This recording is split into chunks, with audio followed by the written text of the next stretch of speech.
Hello, fly tires. This is Mike Dunnaway, the Flatland Fly Tire here. And today we're going to tie a new fly that I came up with specifically to chase stripers or wipers, either one. And but I think it's going to make a dynamite pike fly as well. I'll be going to Canada here in towards the end of May, after some spring northern pike that should be up in the shallows. And so this is a fairly simple fly, and we're going to call this the fish feast. It's relatively simple, but has a lot of interesting characteristics. One, it's got a lot of flash in the tail and in the body. And also we've used some laser dub to give the body some bulk and texture and color. And then one of the significant features is the head is an epoxy coated thread head that is relatively large and elongated. So it tapers from the nose up past the eyes to the bulk of the body material. And we're going to start forming that head right away when we wrap our lead wire on the hook. So let's get to tying. We're using a 3/0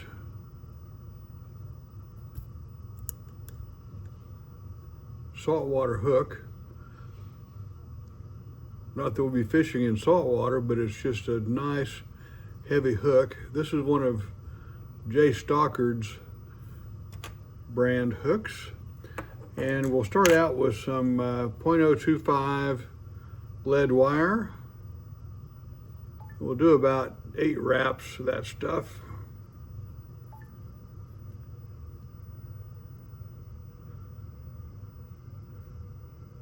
Helicopter that off.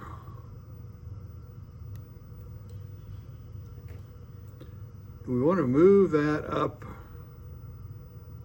on the hook shank so it's about maybe 1/4 of an inch, a little less than that actually, 3/16 of an inch from the eye of the hook. And this is going to start the bulk that we need for our head, our thread head. Okay, wrap our thread back to the lead wraps, skip over the lead to the other side. This will hold it in place.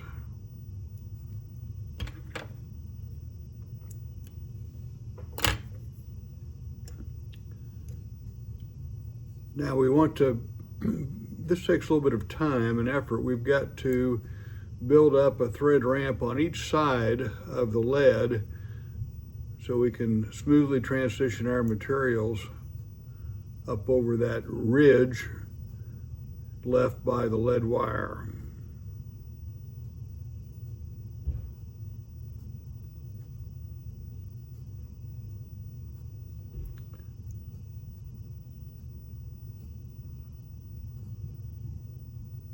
Wrap up over the lead wire and build that taper on the front side of the fly.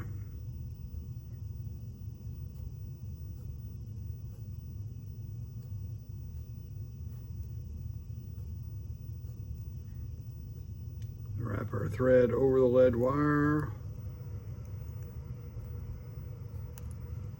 back and forth a few times.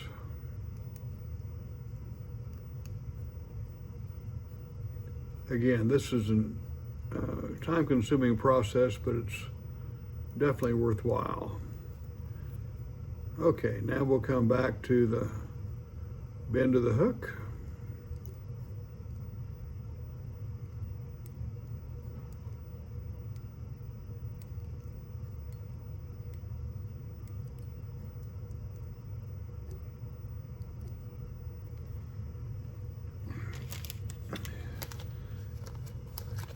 We're going to use some saddle hackle in chartreuse color.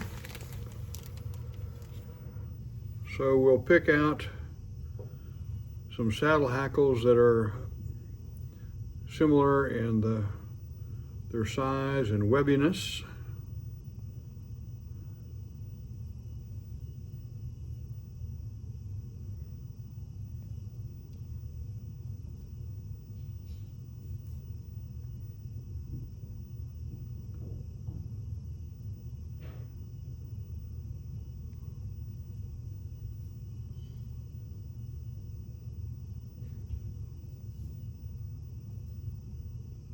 We need one more.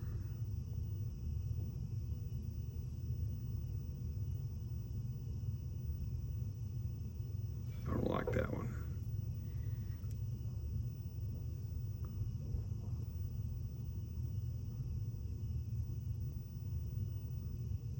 We want these to all be about the same size.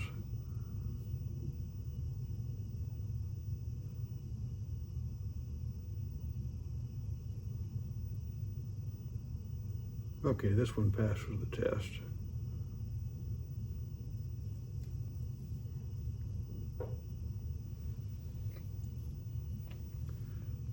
And if you'll notice, these saddle hackles all have a natural bend, one direction or another, so we're going to take two of them and have them oriented or curving the same way, just like that.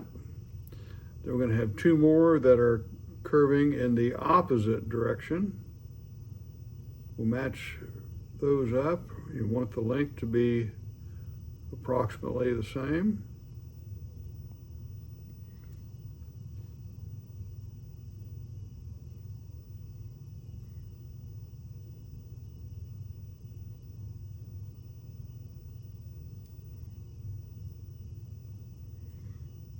Okay, see how we've got them splayed like that? That's what we want. Now we're going to measure those so they're about, twice the length of the hook shank. Pinch them in our left hand and cut the balance off that we don't need.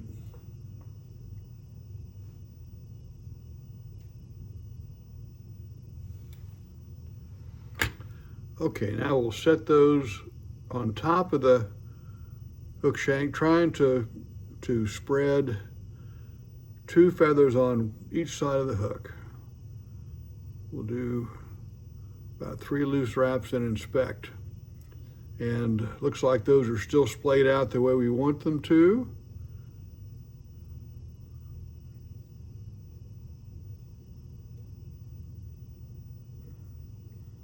Finish tying down our 4 saddle hackles.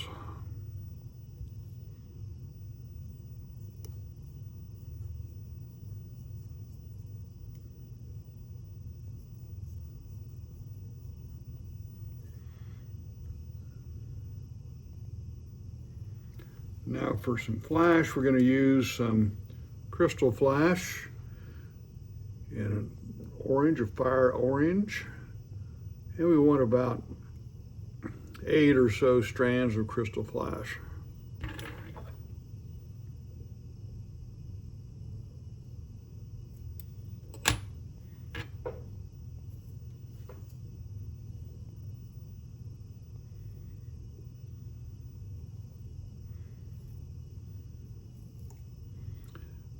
Split that bundle on each side of the thread and tie it down on the near side. Then take half of that bundle to the far side and tie it down.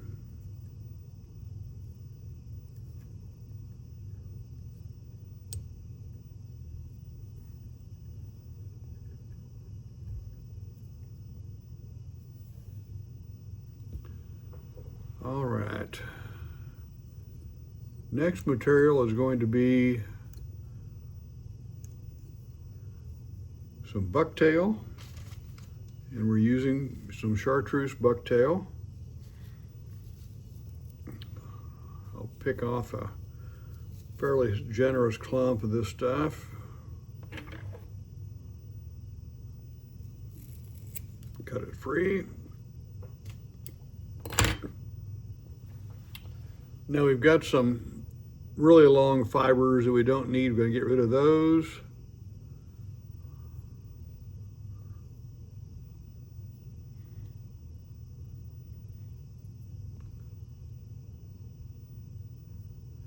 Then we've got a lot of short fibers and fluff down around the base. I'm going to get rid of that off camera.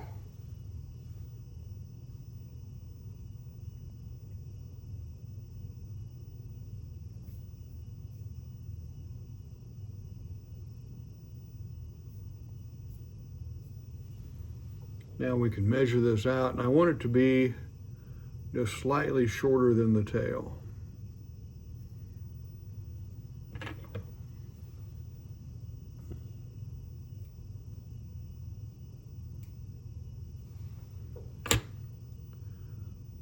Hold it on top of the hook, give it about 3 loose wraps, tighten it up a little bit, then put your thumbnail on top and press down and distribute those bucktail hairs 360 degrees as best you can around the hook. Okay, now we can tie it down.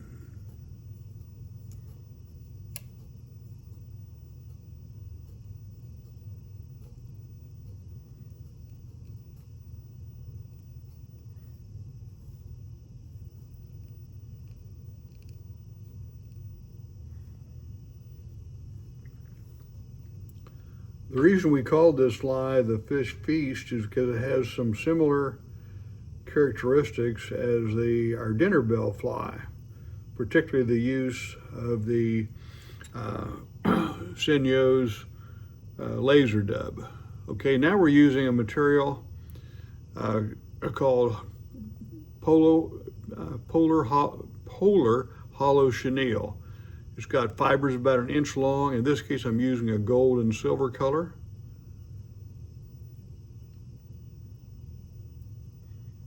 This provides a lot of flash. So tie down one end of that, I can't say it, polar hollow chenille.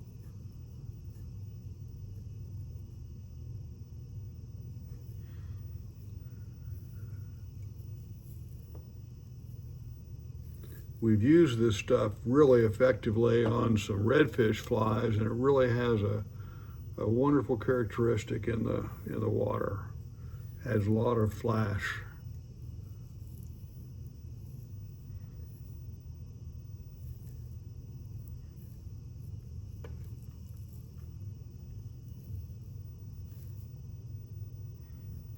You could use other types of long fiber chenilles if you wish, but this stuff is just great for this purpose. Okay, we'll tie that off.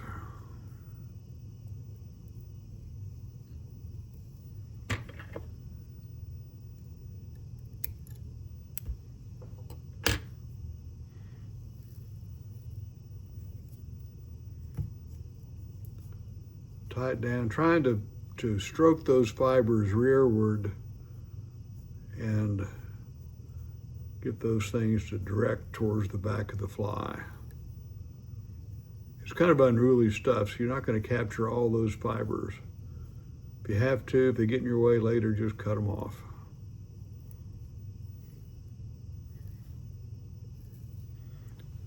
All right, now for the laser dub, we're using 2 colors, fluorescent chartreuse and a fire orange or hot orange. So we're gonna, for our first bundle, we're going to use the chartreuse, and it's going to be on the top of the fly, and we'll pull out a clump of that laser dub. And what I do is grab it on both ends and pull it apart and restack it. This helps reorient all those fibers the way you want them. Okay, now hold it down to the top of the hook.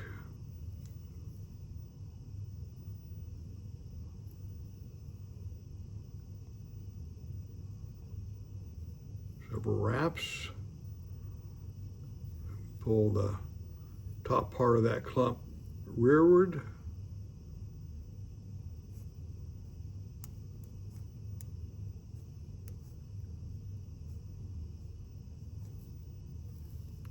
That's fairly sparse. We may have to add some here to that in a little bit.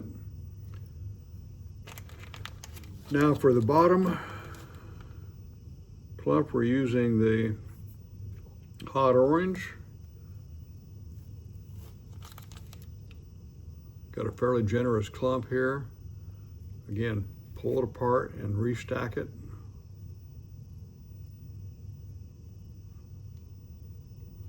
This stuff really holds its shape well in the water when it gets wet. I like it for this purpose. I don't use it much as a regular dubbing, but it works well for this function. Okay, take the other half of the bundle, fold it back.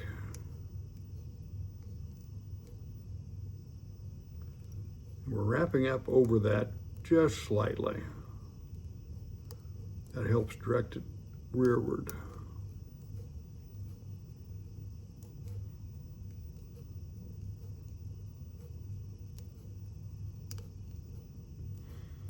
As we go through this process, we're also building up bulk in our thread head.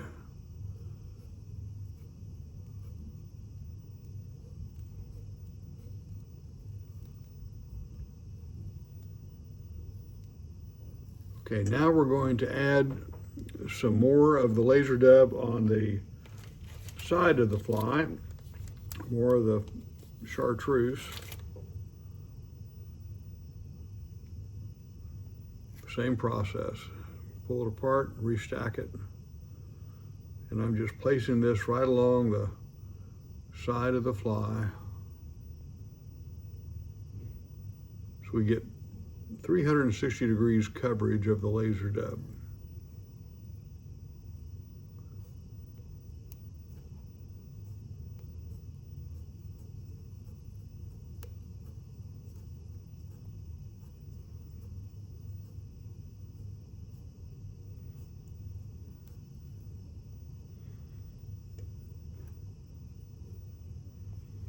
Now you can see on the far side we've got another kind of a blank area. It doesn't have laser dub coverage, so we're going to take care of that with another bundle of laser dub.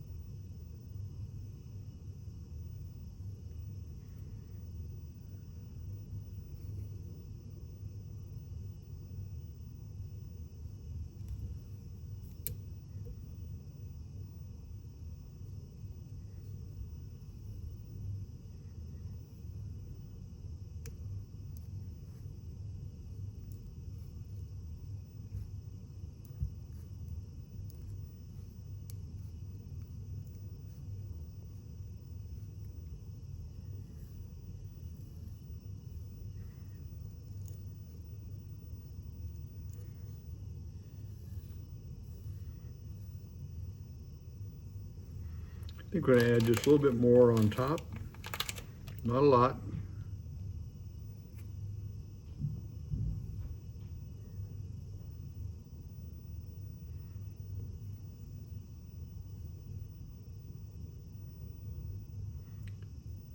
This stuff adds a lot of bulk to the front of the fly and allows it to push more water. Gives it a very realistic appearance in the water.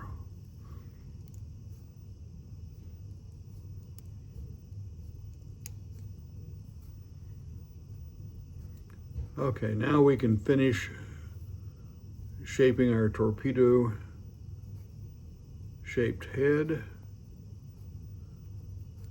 We want that to be as conical as possible.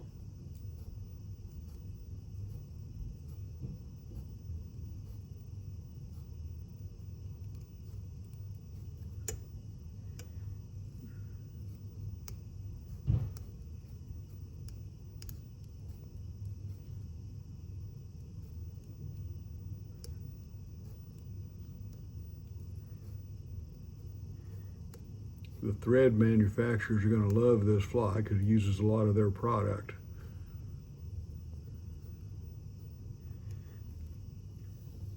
Okay, I think that looks pretty good. Now we can whip finish.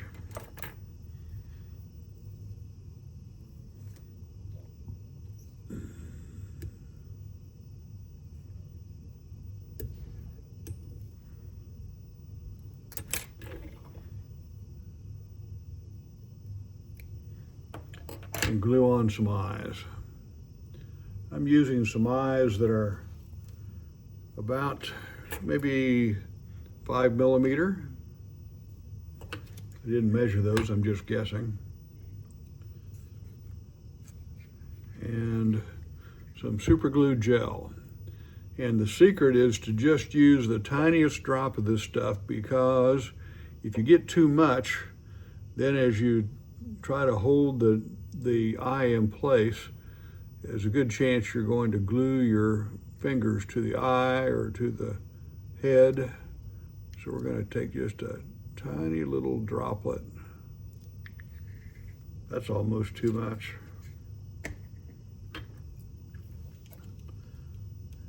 And then capture an eye on our bodkin. Hold it in place. Try to apply a little bit of pressure without sticking it to our fingers. Just like that. Now we're going to do the same thing to the other side.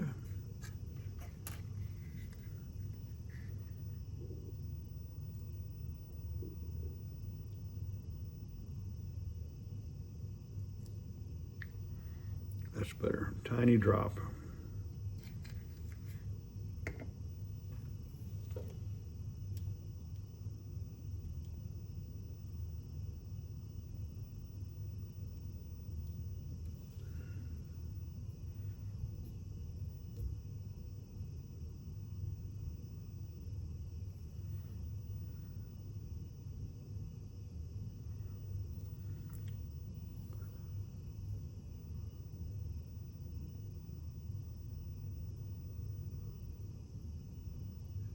The nice thing about this super glue gel, you've got a little bit of time to work with it and move those eyes around so they're aligned and even on both sides of the head. Now once we get the head completed, we can come back with a brush of some sort and brush those fibers from the laser dub backwards. Okay, so essentially this fly is done except for the epoxy coating on the head. Now you could use some UV resin for this purpose, but I really like the toughness of the epoxy. So I've got a drying wheel that I made that just clamps the fly in a clip, and then the drying wheel rotates as the epoxy flows over the head and gives you a nice appearance and a real solid protective coating over the eyes and the rest of the head. And sometimes it'll take 2 coats of epoxy for this purpose, but usually just 1 coat. And I'm using, you could use 5-minute epoxy, but I prefer to use the 2-ton epoxy. It gives you a little bit more time to work with it. So this is it. This is the fly that we've developed for stripers and wipers, and I'm really anxious to try it on pike, the fish Feist. Give it a try.